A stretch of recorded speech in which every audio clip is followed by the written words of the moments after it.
Tensions continue to escalate inside the Labour Party over Keir Starmer's libelous attacks on Rishi Sunak. And now we have Labour HQ briefing against one of their own senior shadow cabinet members, Yvette Cooper.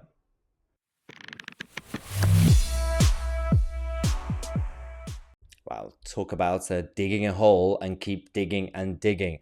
This doubling down and refusing to apologize, or at least refusing to continue to post weird libelous tweets against Rishi Sunak, is just a bit abnormal, because it's not the same as the cancel culture when you have nothing to apologize for. You shouldn't really back down. You should actually, if you believe in what you're doing and if what you're doing is correct, just go ahead. But what we have is basically Keir Starmer and the Labour Party, a bunch of 12-year-olds in Labour office, sending out these libelous tweets against Rishi Sunak, pretending that these are policy positions, saying, for example, Rishi Sunak is in favour of criminals, whereas you can actually say instead, Rishi Sunak and the Tory government haven't done much to tackle crime. That's much more accurate. But when Yvette Cooper and others have been criticising, so they've been shifting the blame.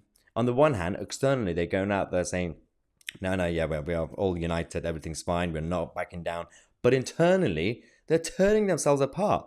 You got Yvette Cooper shifting the blame, you got many others, including Keir Starmer himself, who doesn't really retweet these things. But why are they now briefing against each other when it comes to the press and media? Both the Observer and the Mail on Sunday have been reporting this, saying that it was reported that the Shadow Home Secretary, Yvette Cooper, had not been informed or consulted about the advert, which we already reported. Now, Labour sources told The Observer that Cooper and most of the Shadow Cabinet had been caught unaware when it was released on social media. One of the Labour insiders actually said to The Observer that this is sheer cowardice from a serial failure who should have left frontline politics long ago. If Yvette disagrees so strongly with pointing out the Tories' dismal record on crime, she knows where the door is.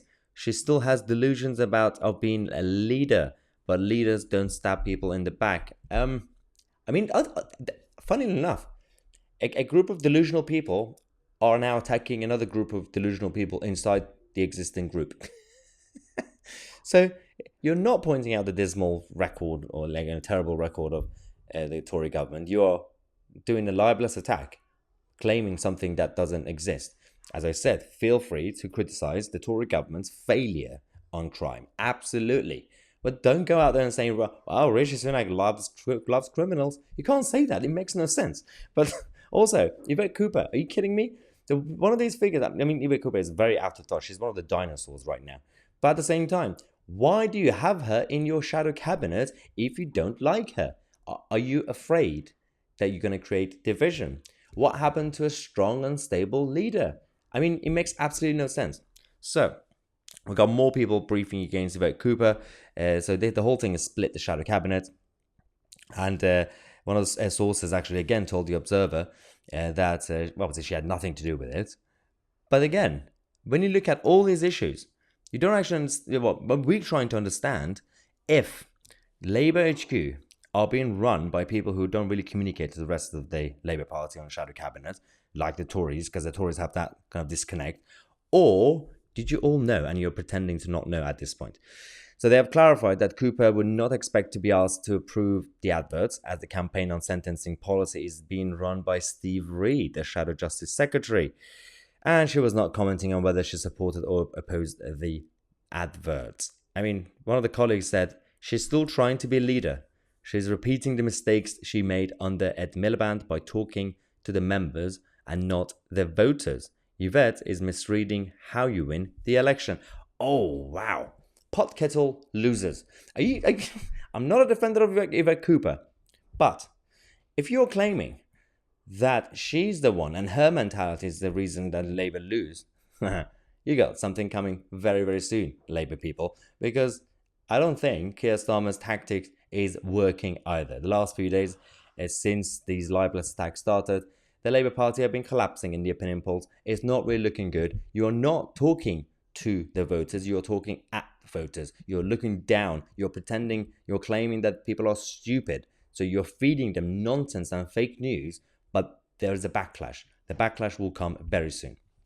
So one of the Labour socialists, even, Andrew Fisher, said, I'm not any fan for Yvette Cooper's brand of Labour politics, but this is just nasty and personalised ritual devoid of substance.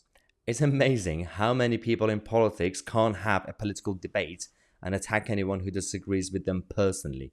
True in Tories and Labour. I feel very, very dirty to say I absolutely agree with this dear socialist Andrew Fisher. He's spot on that issue. So, ew, I need to go wash my hands. Anyway, thank you so much for watching. We're going to come back in half an hour. I'm Mahyar Tousi, and we are the media.